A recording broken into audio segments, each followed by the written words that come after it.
One of the things that you lament as you get older is the fact that we start losing people that are dying, that were part of our upbringing. Our, you know, when we grew up, there were certain people, icons, people that we would watch, shows that we would watch or listen to. It just seems a lot of these people are leaving us today. Case in point, the other day, Peter Marshall, who was the host, many other things that he did, but he was primarily regarded and best known as being the host of Hollywood Squares, which is a very famous game show of the 70s that I loved watching. Many of you did too. I'll get to that in a second.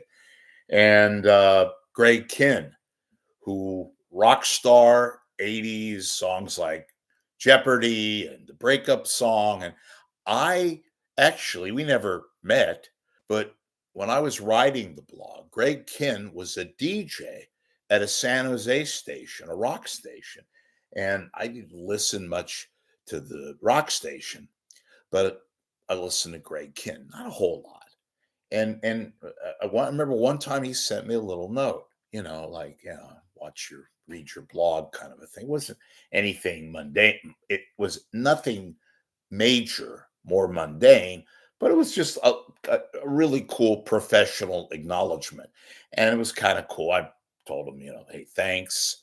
And, I know that he was a big rock star in the 80s with two very significant songs.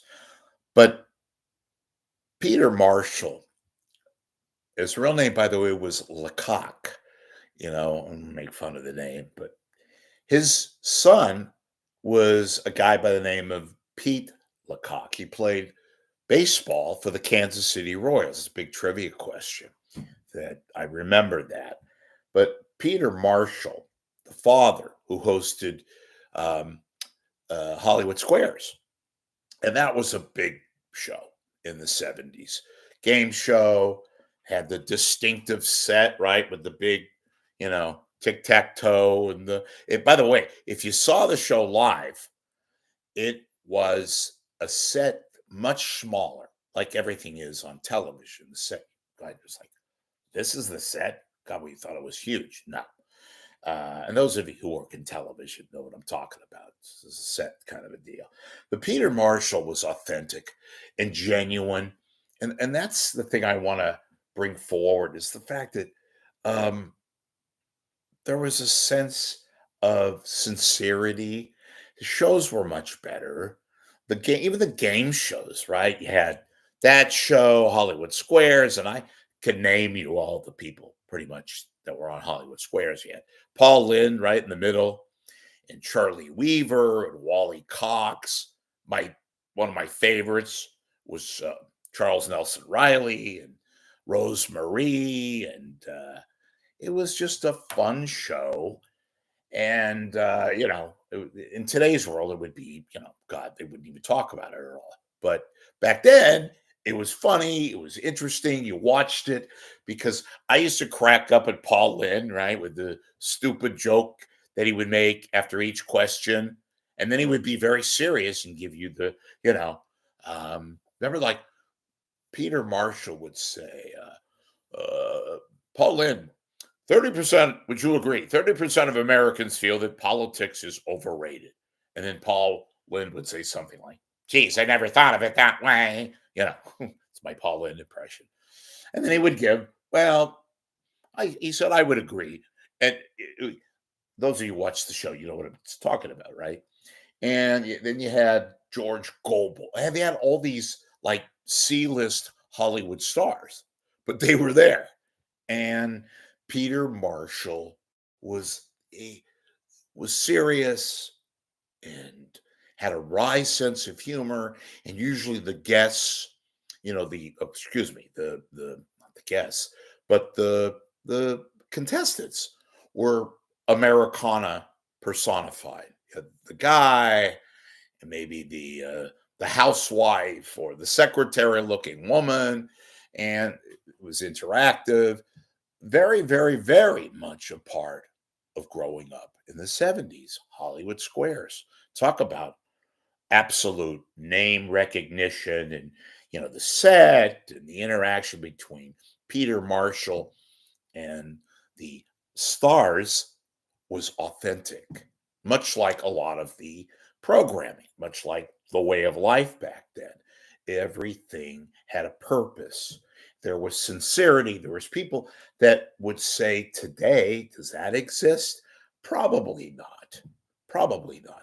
Because the computers and the phones and all this shit that we have today that we have to kind of coexist with today because it's a part of reality, you didn't have back then. And I think sometimes we take for granted, those of us in that age race, we take for granted some of the simpler things we thought at the time were part of our cultural upbringing. We take for granted those kind of days because they meant something. And, look, I wasn't that big of a fan of Happy Days, but given what's been going on the last few years in our world, that was a good show. I miss those days. Henry Winkler, Fonzie, and Richie Cunningham, and the father, um, uh, Hollywood Squares, and what was the other show? There was, oh yeah, Match Game. I remember Match Game going back to 1974. Gene Rayburn was the host, right? And Brett Summers and Richard Dawson, Elaine Joyce. Remember Brett Summers, who was married to Jack Klugman? My dad loved going to the horse races. His upbringing, part of the culture. And I distinctively remember, as did my dad, 1976, the California Derby, the big race at Golden Gate Fields, which just closed. Jacqueline Klugman, remember that horse? That was owned by Jack Klugman, married to Brett Summers. Anyway, so you had Brett Summers, you had Charles Nelson Riley, Elaine Joyce, Gene Rayburn with, remember the very distinctive microphone? I called it the Dick Clark microphone because it had that white background with one of those very, very distinctive looking microphones. And that was a cool show. I think Gene Rayburn has been long. I know he's been long gone. But those shows, remember, we took them for granted. They don't have game shows like that these days. You have that one holdout. What's the show? Oh, yeah, The Price is Right. But even that's lost its luster, and all that. I forgot the name of the guy who currently hosts it. Drew Carey. He's okay. But Peter Marshall, I'm going to keep going back to the word authentic. The guy was authentic. And it was just something that I don't want to say appointment television. It was clearly not appointment television. It was a cute little show. And the contestants were funny. And remember, it was basically tic-tac-toe, right? You had the X and the O and I remember too, much like the Newlywed Game, the prizes on the Hollywood Squares wasn't that cool, right? The cash, they gave away like $200, something like that every now and then. And they like have a washer dryer as like a grand prize for something. I think it was mainly cash. But basically, in true reality, it was kind of like remember the third door on Let's Make a Deal. They called it was like the booby prize. You get like a horse or something, or I don't know, it was some cheap, like a toaster oven that was worth about 12 cents. Anyway, they didn't give a lot of cash away on Hollywood Squares. But it was a fun show to watch. I enjoyed watching it, and I know a lot of you did too. And when you hear of Peter Marshall dying, he was 98 years old. God, he had a great run and all that. We're losing a lot of these people. Craig Kinn, Peter Marshall. I'm sure I left a whole bunch of people out, but we're me growing up in the 70s, like a lot of you did. Some of you did not. these are the people that we watched, that were very much a part of our daily lives. And none of those shows exist today, I don't think, even maybe in kind of a retro mode. But we remember the characters, in this case, the real life squares. And mind you, again, these were not big Hollywood stars, And Rosemarie, I almost said Anne Marie. Rosemarie. I only remember Rosemarie from the Dick Van Dyke Show. Remember, with Mary Tyler Moore and Peter Marshall as the host. Um, and you had Charlie Weaver, Paul Lynde, Charles Nelson Riley, and I'm leaving somebody out, but I know somebody. Oh, Dick Gautier, which in and of itself brings up stories. Dick Gautier was a complete hoot. I was hosting a radio show, a few years back in Santa Cruz, and I got him on my show, and then I wanted him again. And those of you who don't know who Dick Gautier is, you'll recognize him. He was a character actor in the 1970s. He was in a lot of those campy ABC shows, like the ABC movie of the week. I think they ran that on Saturday night, was it? Or maybe it was Friday. And then he did a lot of those shows that, and if you just Google his name, Dick Gautier, Gautier, and do a Google image, you'll immediately recognize him. He had the weird face, funny, black hair.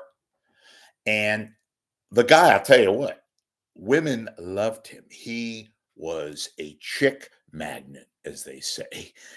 Just look at some of the women he was around. I was talking to somebody today about Dick Gautier, and they brought up somebody that he used to go out and date. The guy he didn't have a problem attracting women. And, you'd be seen on all the various Hollywood, magazines and trade papers and things like that, cavorting with women because he had this very, as you'll see, a distinctive kind of look and, personality, very funny, and very 70s and all that. So another authentic person. I think a lot of the people back then were authentic, for better or worse, but they were, as I keep saying, sincere. They were not contrived. They didn't fake personality, try to be somebody other than who they were. That's part of their appeal, So Hollywood Squares, we lost Peter Marshall, which is a bummer, I know he was 98 and all that. You got to die eventually. I get all that stuff, but I hate that. I wish we can all live, most of us, in perpetuity. Is that the right word? Where, and look, the fact that he worked on television, Hollywood Squares, you just go to Google. Well, you can go there too. But YouTube, I'm sure you can see Hollywood Squares and him in particular, Peter Marshall. Anyway, it was a nice time. Um, we're at a situation where, a lot of the people that, you know, are getting older. Of course they are. It's part of life, right? You get old. And some of us expire sooner, some later. I saw Henry Winkler on some talk show, and he's showing his age now. And like you think, my God, this guy, and I know he's done some shows on HBO, Barry, and a few other shows, but Barry significantly. The Fonz. And that's the Fonz. And I'm laughing a little bit, but you get what I'm saying. I mentioned Happy Days. Um, Ron, what's his name? Richie Cunningham. Ron Howard's still alive, but he's showing it too. That's scary. Um, Erin Moran, I believe she was Joni? Yeah, she's still alive, but boy, or is she? I think she is. She's very sad, very, very sad. But that's life, right? I guess it's life and all that. So, um, I hope you're having a great Friday. Couple of notes. Please contribute to my channel. Quick plug, September 12th from 11 o'clock to noon Pacific time. I'm going to have Joe Starkey here in the Palatial Studios, and we're going to talk for about an hour. And I'm going to go over everything broadcasting, sports, Cal football, other questions that you may not have forecast on a show like I do. So be tuned into that. And of course, you'll be able to watch it whenever you want to watch it, but it'll be live here September the 12th. That's a Thursday, 11 o'clock Pacific time. Got a lot of interviews. I keep saying in the works. It's hard to nail people down, right? But I'm working on things. Please contribute. I am 100% funded by you folks or not. Please help me continue this where I can give you live opinions, commentary, occasionally some scoops, news, that kind of a thing, entertainment. So any contribution is very welcome. I will personally thank you for your contribution. Just go up to my YouTube page here or my Google page. There's a click on the PayPal, and that gets you to the promised land. And subscribe to my channel here on YouTube, and tell your friends and enemies and, your rabbi, your priest, doctor, lawyer, and become a part of my world. I appreciate that. And I know you're just thrilled about that, right? See you later. Thanks for watching.